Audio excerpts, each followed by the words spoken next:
This is the Build a Vibrant Culture podcast, your source for the strategies, systems, and insights you need to turn your dreams into your destiny.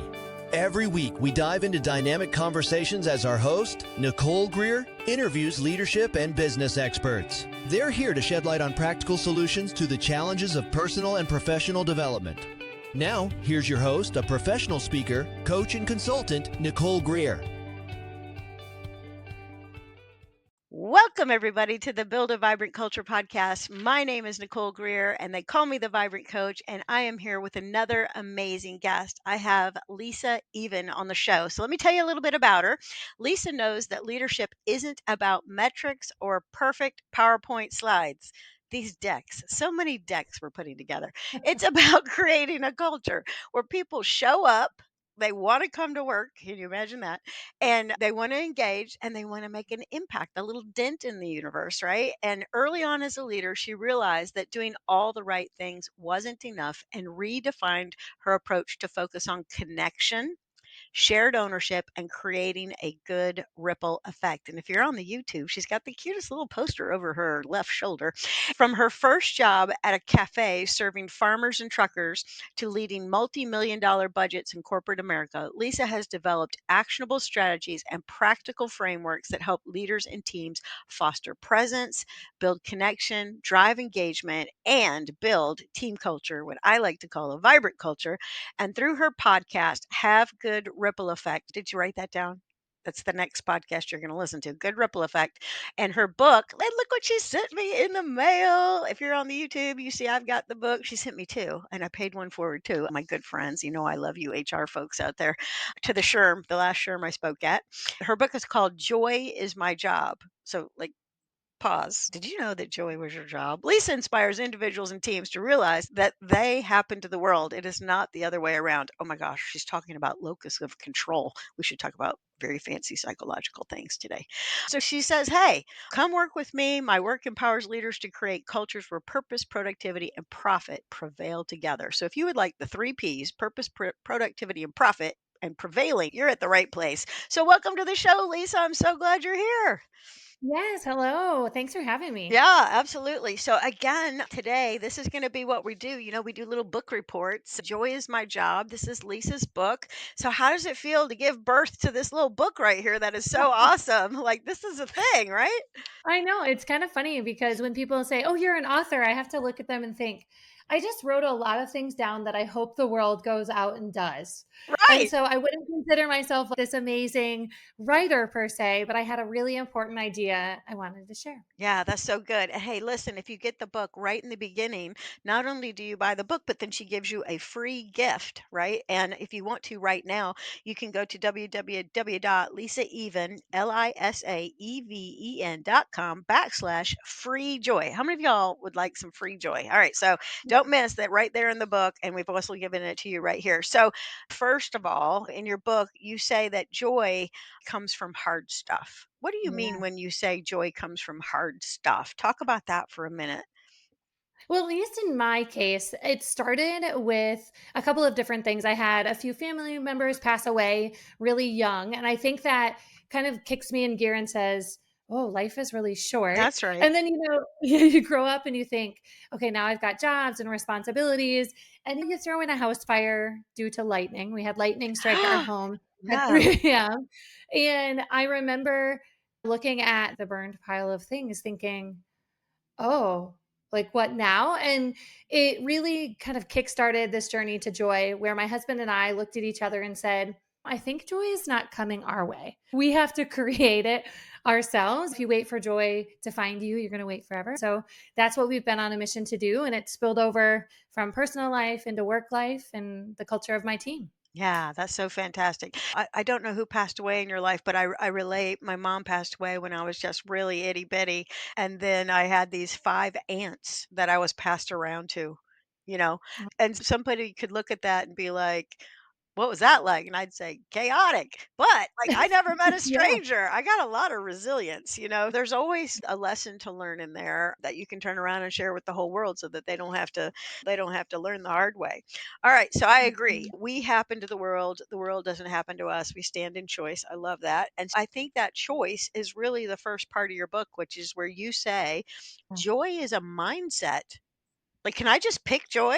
Can I just, like, right now, rest of the day, joy? Can I pick that? Is that what you're telling me? I think it's a fantastic Yeah. idea. I know, and I always have to give a little bit of a caveat of, no, I'm not saying sunshine and rainbows. What Right, I'm and saying unicorns. is yeah, it's I wish, right? My son used to say, "Mom, it's not sunshine and rainbows everywhere." And would laugh at him and I would say, "It's not, and actually that's why we need joy." Like you need something to look back on and look forward to. And so my mind is always going to either one, crappy to happy, which is a principle I talk about in the book. You're going to do lots of unglamorous things. You have lots of unglamorous things happening to you, but it's your response to like, how do we make this a little bit happy, right? Before, during, or after. Mhm. And then I think the second part to that is truly, if you're not choosing to look for it, you're probably looking for something else. And it's probably going to find you in a way that, whether that's complaining on your team or something different, you need to really be focused on how do I happen to this moment versus letting it happen to me. Yeah, and the thing is, people have said this for years, look for the silver lining. I can get behind that. Yeah. It is You have raining on my parade or my house just burnt down or whatever just happened, but, well, we get a new house. yeah. I think it's important. I think it's important. I agree with you. Joy is a choice. Now, what in your mind is the difference between joy and happiness? Is there like distinctions between my levels of things? Yeah. Yeah. And I think also that's a little bit like in the eye of the beholder. So my lens to it is truly joy is something that makes you feel more alive. Something that Okay. just kind of for a hot moment just makes you go, huh, like a little surprise and delight. And I think that, it doesn't have to be big. I have a friend who stands at his coffee maker every morning and literally watches his coffee in the Keurig brew. Right. And he's Dripping like, out into that's his favorite yeah. cup. Yes, and he's like, and then the smell like overwhelms me, and that's his joy. And it doesn't have to be something where you're like, we're going on this big vacation and that's going to bring me joy once a year. Actually, joy, you look for it in the mundane. It's probably hiding right in front of you. You just have to be focused on, okay, where are you? What can we do here? And we're constantly doing family nights or things at home to make ourselves have a little bit more joy. And I think the same holds true with an engagement plan on a team. I'm often looking for ways to incorporate something fun or something different Mhm. so that their brains get a little bit of pattern, right? Like normal, normal, normal. Oh, well, that made me feel awake. Okay. Yeah, yeah. And I think that this is a very underrated skill for leaders to put Mhm. a little joy in their team's day. I think sometimes, well, we'll order pizza for everybody. Well, if you do that every time, then they're spoiled and they're like, we have Yeah. something other than pizza. So there's a bit of creativity too, I think, in helping people see the joy. And I think too, in people's work, I just think about the customers. A lot of times, Mhm. the people that we work with, they never see how our work impacts the customer. I'm Yeah. forever telling leaders, go get customer stories that are awesome and bring them back so people can see how their work connects with the joy of others. Yeah. Well, we measure joy like a bank account, like money in, money out. Oh, I And love that. yeah, and one of the things that you just said, actually, for those of you who are looking, okay, I brought my coffee to this morning's meeting. Oh, yes, And me too. can I Let's show all have a you? sip of coffee. Want to, everybody? Come on. Yes. And normally I drink it out of this, which is a black travel mug. Yeah. But this morning I'm drinking it out of some china. And can I tell you like a 20-second quick story about last I night? want a 20-second or longer story about last night. Okay, great. I figured you would. But so, okay, dropping my daughter off at gymnastics, I think to myself, I got to run to Costco. I got to run to Target. So I get to Costco and I'm pushing my cart around and I find this large spoon set because Costco knows what you need before you need it. That's true. And Can we everybody say that's true? it's true, for real. And so, it's like 5 large, like, spoons, basically in a cardboard thing, and I'm driving my cart through the store, and I go through the clothes area, and this older woman who's working at Costco turns to me and says, "What a great spoon set." And I was like, right? And it's only $9. Like it was originally 20, it was down to 9. I was just like happy on all fronts. Yeah. And she looks at me and she goes, you know, my husband and I used to entertain a lot. And I said, oh, me too. My husband and I entertain. She goes, my husband passed away a couple of years ago and I've had to downsize since then. And I was like, that's really sad. And she's like, I know it's been really hard because I gave away a lot of really good spoons like that. And I was like, wow. She goes, but you know, the one thing that I do every day? And I was like, I want to know what you do every day. And she goes, I realized after he passed away, we were married for 56 years, Oh, good for them. that I might have to, I know, I was like, "Ugh, I might have to give away a lot of things, but I'm not giving away our good china." And she says that she eats off her good china every day. So literally you can guarantee at 7 a.m. this morning, I was down in the basement looking for my set of china that we never use. Right. So I'm drinking coffee, making joy my job out of this china set that I got for my wedding 15 years ago. And I just like to give a little shout out to Karen. So I went up to the front and I was checking out and there was a manager next to me. I said, you know, Karen is fabulous over in the clothes area. And she goes, Karen is fabulous. And I said, I know it probably won't do a lot, but please, please, please pass along my thank you. And she goes, okay, could you do me a favor? There is a little suggestion box over there. Could you write, even if you just write, we love Karen and her name, she will get a certificate and we'll announce it in our morning meeting. So you can darn well better believe I went over there, Oh, just like you were describing, because I wanted to give her some proof that she made a difference. So just along those lines that you said, we're making joy our job this morning via coffee and fine china. that's right. That's right. I got to tell you, I drink coffee out of my fine china too. I think this is so bizarre. And here's the thing. Here's the thing. You said it, joy is a mindset, and words really matter to people. So if somebody's like Yeah. mindset or like it's an attitude, Mhm. you know, and I do tons of training just like you, Lisa. And so I'll be in a room and we'll talk about the fact that people are on a feeling scale. And I'm like, Yeah. the leader's job is to push people up the feeling scale. Because when people Yep. feel good, they do good work. When people feel bad, they do not so great work or bad work, Yeah. in fact. And so you got to push people up. And I think when we're talking to leaders, they're like, they should be self motivated. Well, Oh, okay, okay, yes, okay, but in a sometimes we're perfect world. not, you know? Some of you times you need a little push up the scale, and so Mm. it's a big deal what we're talking about, and don't forget, everybody, we're talking about "Joy is My Job." Hello, leaders, "Joy is My Job" by Lisa Even. Alright, so I love your little story. Okay, so let's do this. You make a case for joy. 'Cause some people are like, Mhm. "Is this whole thing gonna be about joy?" And the answer is yes. Stay tuned. We're talking about joy. So you said we all need reinforcements when life is tough. That's your first point when you talk about Mhm. making a case for joy. So will you talk about that for a hot second? Wow, we all need Yeah. reinforcements. Yeah. I think the biggest thing that I often will say to people, especially those on a team, is that you can be more than one thing at once. Right? Like you can be busy and stressed and tired and poor and have nothing and also find joy. And I remember I joined a team where I was leading about 5 locations, right? And one of the locations, I was noticing this odd thing. Mm, I worked in neurosciences. So you're coming to us with probably something that's not great. You're not leaving here the same as you came in. And we're telling you really bad news hour in and hour out, right? Like you are mm, not here because you just want to be. right, right. And I was noticing we would go in with our patients, we would be amazing. We would hug and love on them and cry with them. And then we would walk out of the room and we would treat each other like crap. Like, I have been in there for 30 minutes with that patient. Why didn't you get this done?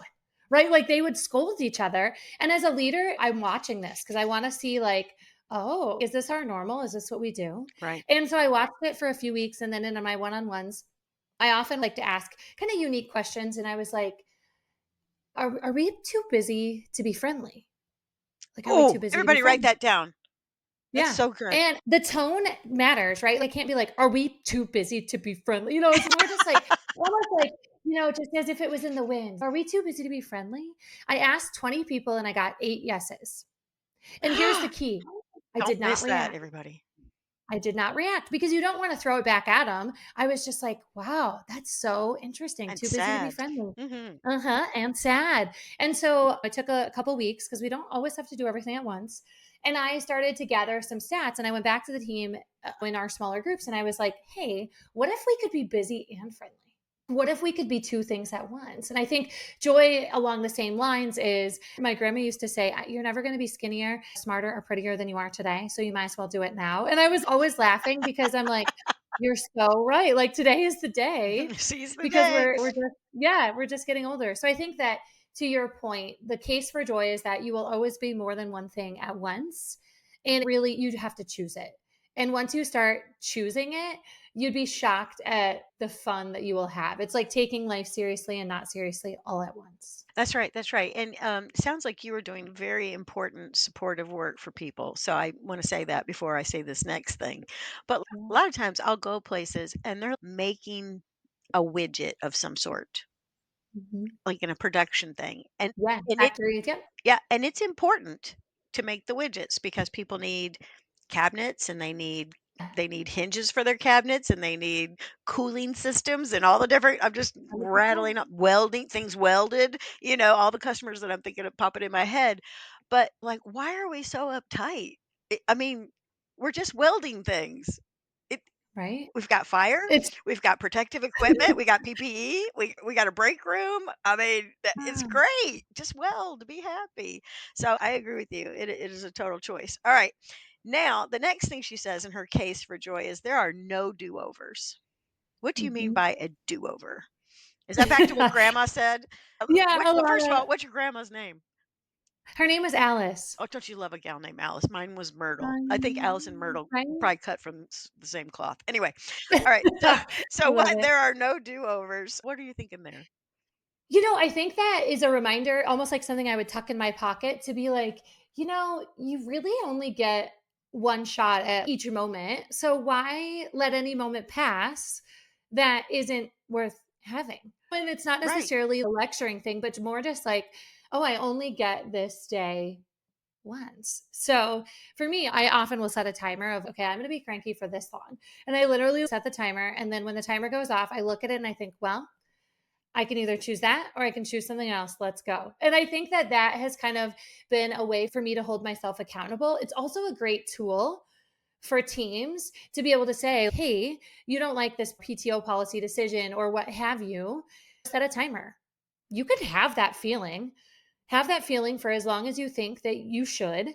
If it gets too long, I'll probably say something, but have that feeling. And then when that timer goes off, philosophically or real life, I want to talk because you get a choice now. Like you said, circle of control. What do you want to do with it? And I think that that perspective, oftentimes, again, you have to place it in the right moment and teach it in the right moment and use it in the right moment. Mhm. But it certainly makes the day a lot easier of like, well, we only get right now. So hmm, what am I going to do with it? Yeah. And I love what you're saying because you said something a little bit earlier, and I thought, oh, I'll say something about that. And then your story was great, and I got lost. But I'm going to You circle. know, It just came back to me because what you're talking about, you said, is this normal? Do we always act like this? You know what I mean? Like we're in here loving yeah. on people, and then we're mean when we come out of the room or whatever. So I went to this wonderful place called Queen's University, and I got this organizational development little degree thing. Uh, You know, master's degree, and it was one of the best experience I ever had. If you're listening to this and you don't have your master's degree, here's what I want to say about that. It was easier than the undergrad, in my opinion, yeah. and they treat Hmm. you like an adult, and you can go very slow. And so much of the stuff I learned, I could apply immediately to my Yeah. work. Like it was Day to super day. helpful. I'm still not using geometry in my work, but I had to take all these math classes and whatever. Anyway, so they taught me this thing called group norms, and that Hmm. if you don't be intentional about developing group norms, you will have unintentional group norms. And that's what Lisa's talking about right now. You Yeah. could have like people who get the email from HR and complain, oh my gosh, the PTO, cranky, cranky, like she said, crappy, crappy. And then the leader doesn't say, I'm going to let you be cranky for 10 minutes, go in your office, close the Yeah. door, pull the blinds, Come and then back. come out and we'll talk about the PTO policy or whatever, but like you can't let, or you will have a culture that is cranky, crappy, and complaining. I do a keynote around team culture, and actually, I talk about attitudes Yeah. turn into norms, which turn into beliefs. And so I always say, we're going to analyze our culture right now. I want you to imagine that you have a group of people that you work with, and they're right here. And then I ask them, I'm like, how are they doing?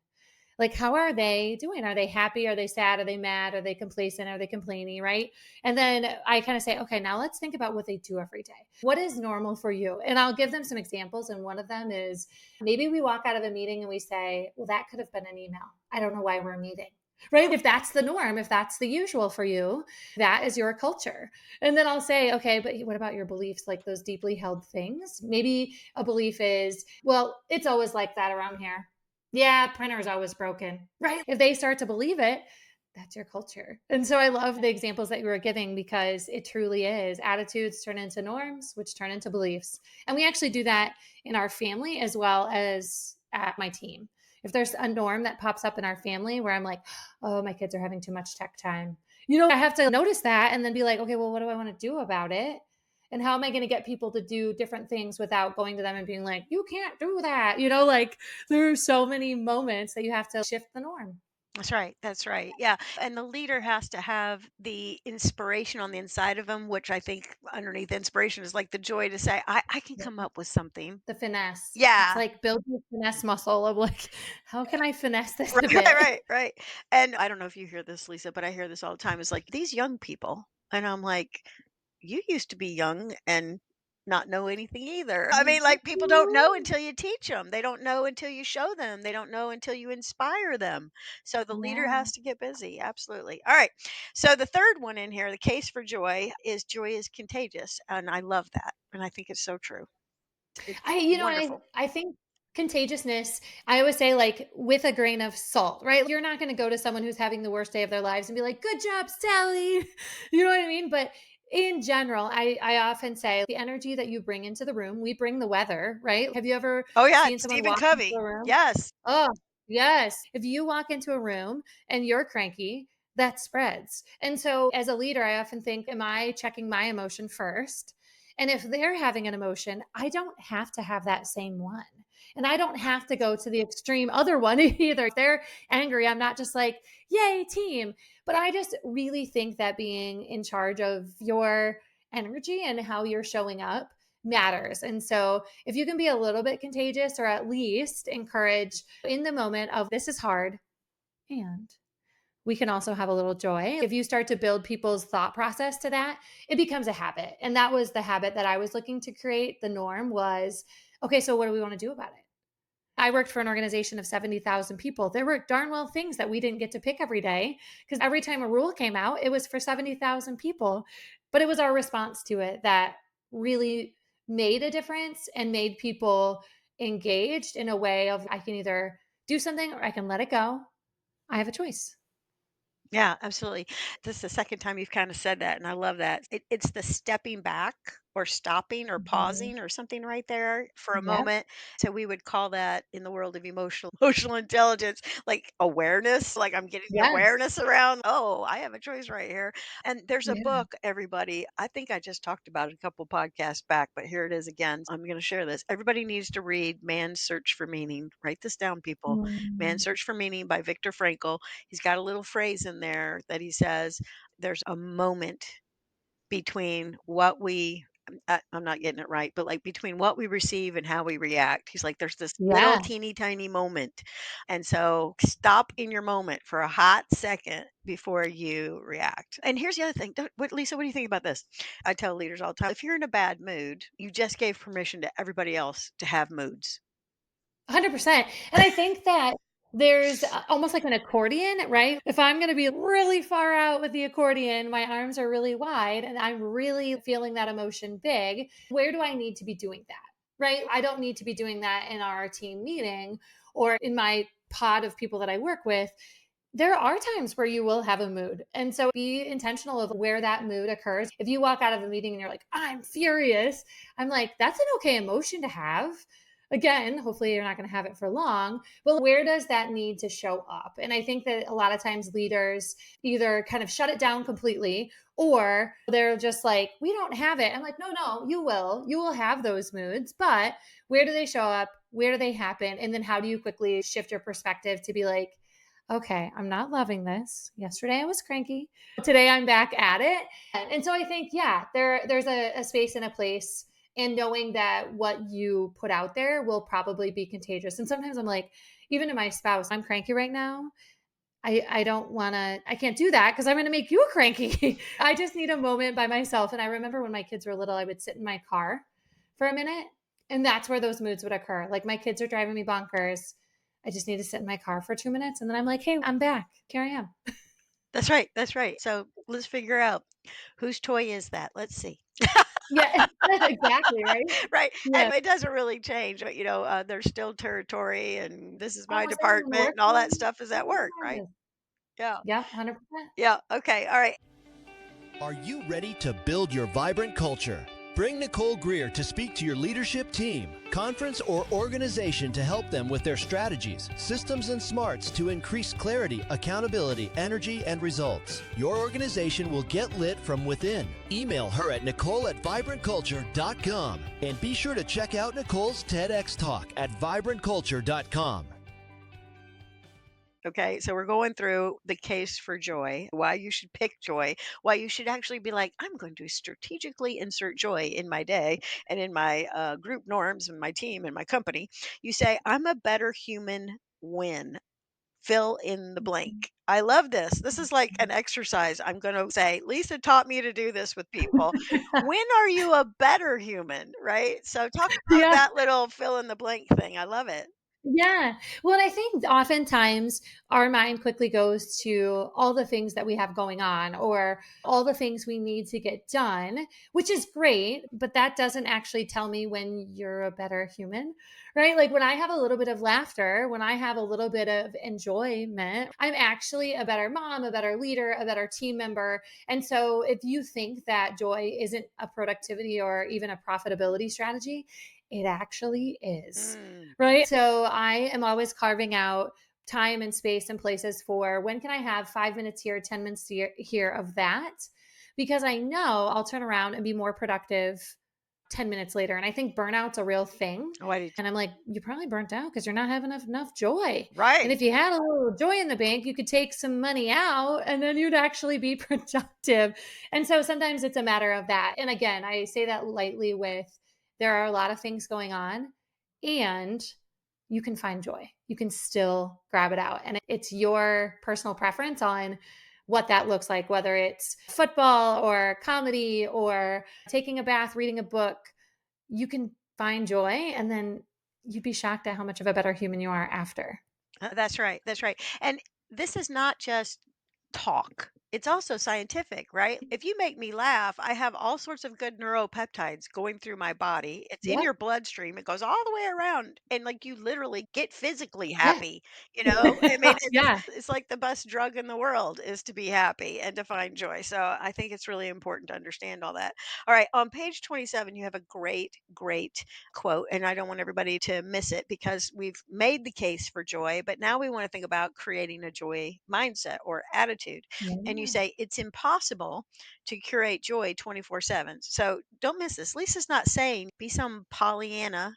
Go look that Yeah. up. Go look that up. That's a reference to a Walt Disney movie from a long time ago. Anyway, so it's impossible to curate joy 24/7, but it's possible to believe that joy can happen at any time, that you could insert it, produce it, try to affect it. Yeah, hence my trip to Costco. I Right. was like kind of in mom mode of let's get this done. We have 1 hour. And then all of a sudden Karen's like making my night. I really do think that whether you're at the coffee shop or the gas station or in between meetings, I often say we have a lot of time in between that you could probably be having some joy and not really knowing it. And so if you can be ready for it, I give a lot of personal examples, but I think they tend to be the professional. We took our kids to a movie once. They were little, rolling around on the floor, throwing popcorn, being loud. And I'm thinking, oh my gosh, we got to get out of here. This is distracting to everyone around us. So we leave early. We get to the parking lot, and I look at my husband, and we actually have a joy calendar. And so we track our joy. Do we have enough? And I was like, well, we can't count this as joy. This was not joyful. And he looks at me, our kids behind me are like running in circles, like laughing their, faces off, having the best time. And he looks over, he goes, mission accomplished. No. And I was like, oh, they are having joy. Sometimes joy looks a little bit messy. It didn't come in the form of what you wanted it to, but it can happen at any moment. And so I always say, be ready and on the lookout for that. And you'll be surprised at those Costco moments that come your way. That's right. That's right. And I love the fact that you're saying like you have to look for it.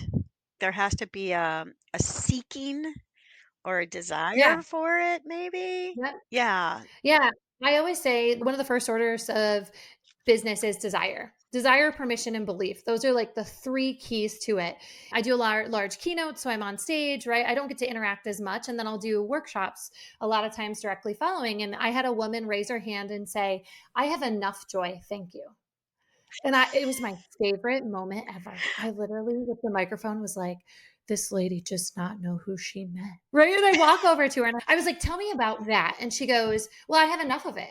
I do a lot of fun things." And I said to her, I said, "Number one, you're going to be the most popular person at your table because they're all going to want some joy ideas for their life and their work." And I smiled. And I think she knew I was like, "Are you? Do you?" But I also said, "This is a great point. If you don't want more joy, you don't have to have it. You don't. Desire is something that you seek, right? And if you don't have it or want it, great. But there might come a time where you turn around and say, I'll have what she's having. And then you'll be like, okay, I think I want it. And the second order of business is really permission, right? Oftentimes we're like, well, after Q2, after this project, after I get my kids, Right, when I taken get through this the paper done, when I get my PowerPoint deck done. after. Yes. And I'm like, okay, give yourself permission now, right? Because you only live once. And then the other thing is really belief that it can be true. Like, I really had to do a lot of working with my team to be like, we can be busy and friendly. That could be something that we shift from an attitude to a norm to a belief. And the same holds true with joy. Like, it does take a little work of, okay, I had some. I could have some more. Yeah, you could. Yeah, yeah. And I'm sitting here, it's come in my mind a couple times, but I'm going to throw it out there. I want to hear what you have to say about it. But I also think maybe a sister, a cousin of joy is this thing called gratitude. What are Yeah. your thoughts on gratitude? People are like, "Oh my gosh, these 2 aren't gonna start talking about a gratitude journal, are they?" And the answer is, well, I do think it's a good idea. You should have one in your notebook or in your phone somewhere, but anyway, what do you think Yeah. about gratitude? I think they are close cousins. I think also it's kind of like a muscle that you have to work. So if you're going to your team and thinking they're going to just magically notice gratitude when maybe it's never been a thing, probably not.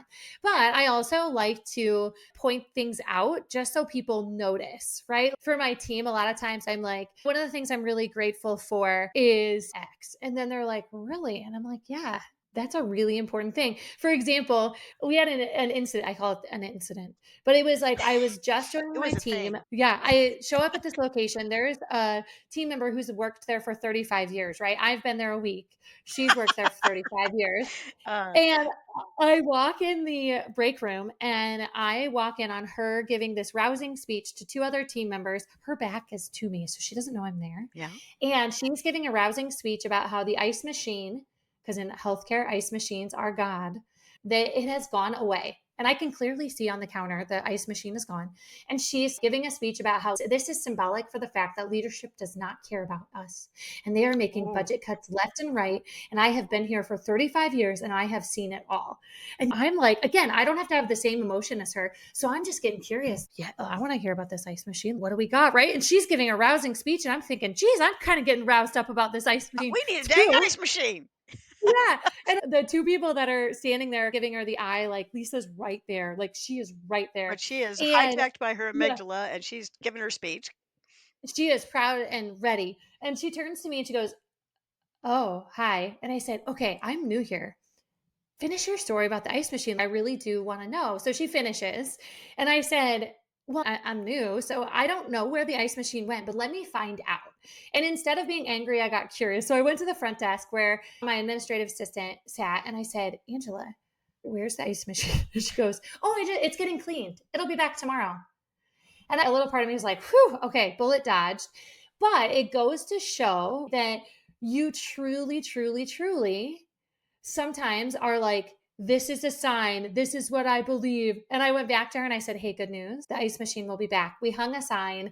And I, for then on, was like, "We are so grateful for this ice machine." And literally, it kind of became a running joke because every few months, I'm like, gosh, I'm so glad we have an ice machine. But it was a moment where it could have gone really bad. I could have damaged some relationships. I knew that her intent was good.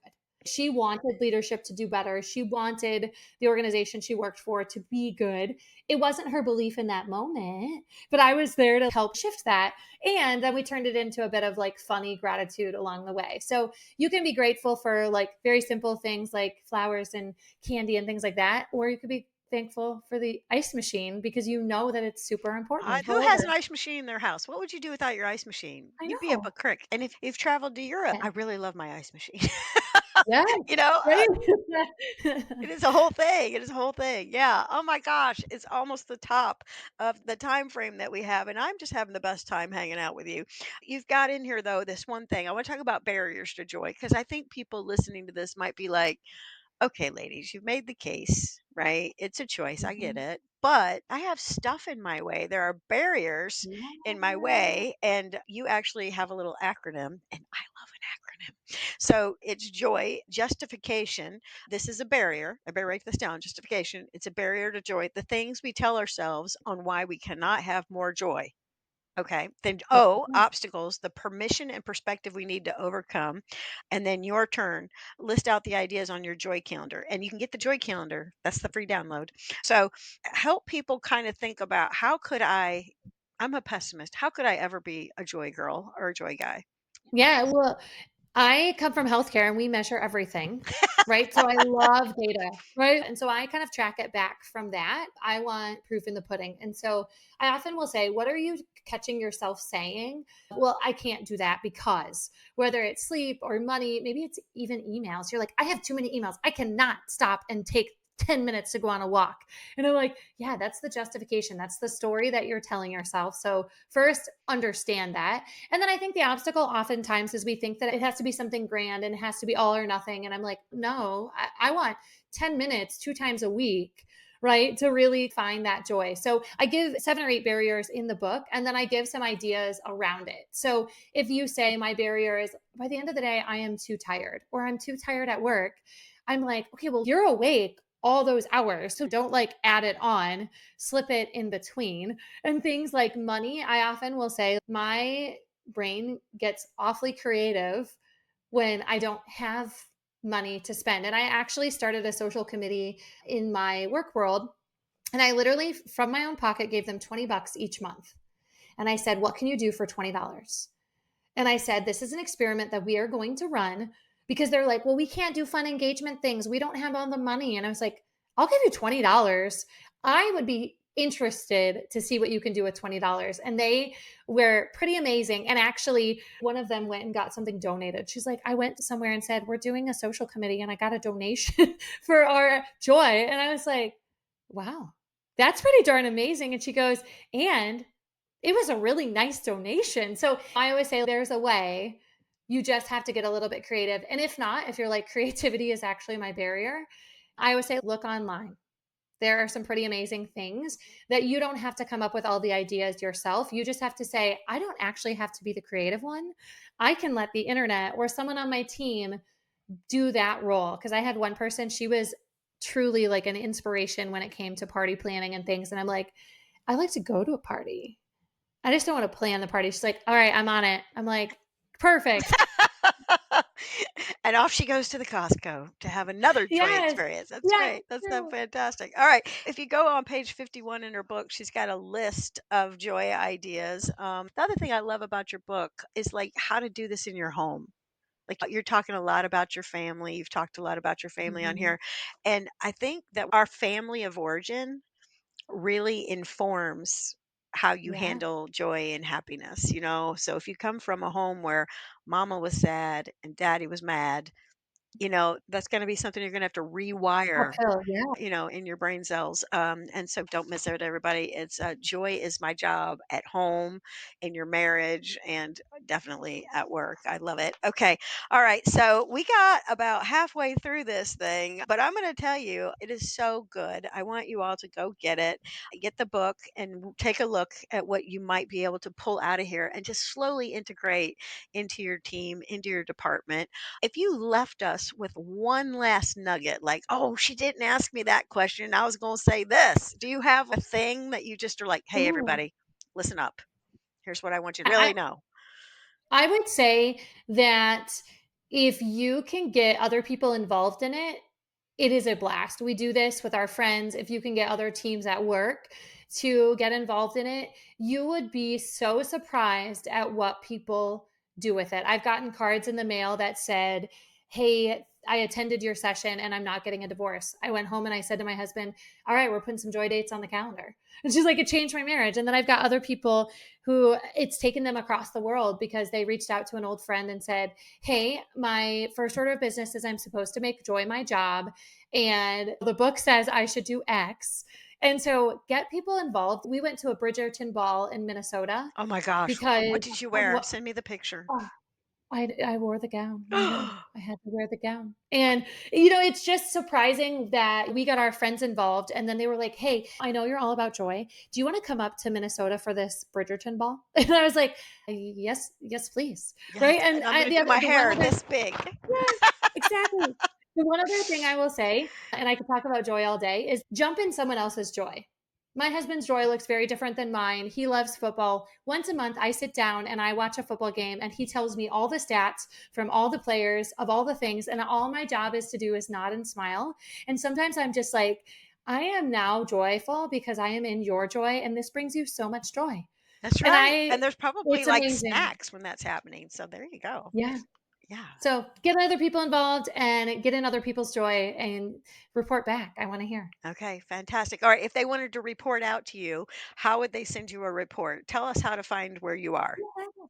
All right, lisaeven.com. There's a contact us form. And then social media, I'm on Facebook, Instagram, and LinkedIn. All the places, everybody. Okay, and so let me hold up the book one more time. Get your book. It's Joy is My Job by Lisa Even. Lisa, I am full of joy talking to you. I'm one happy cat over here, and I hope you will be as a result of listening to this. Here, do us a favor. Do us a favor. You know how this whole thing works. You got to go down and like just hit that I had a good time listening to this, hit the button, and then maybe leave a little joy note, a little love note for Lisa down below. And we really appreciate you listening. And Lisa, I really appreciate you. Thank you.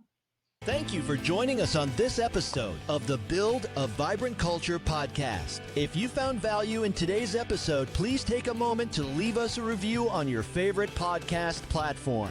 Your feedback helps us improve and reach more like-minded listeners. Remember, the journey to building a vibrant culture never stops. Stay inspired, keep nurturing your vibrant culture, and we can't wait to reconnect with you on the next exciting episode of Build a Vibrant Culture podcast.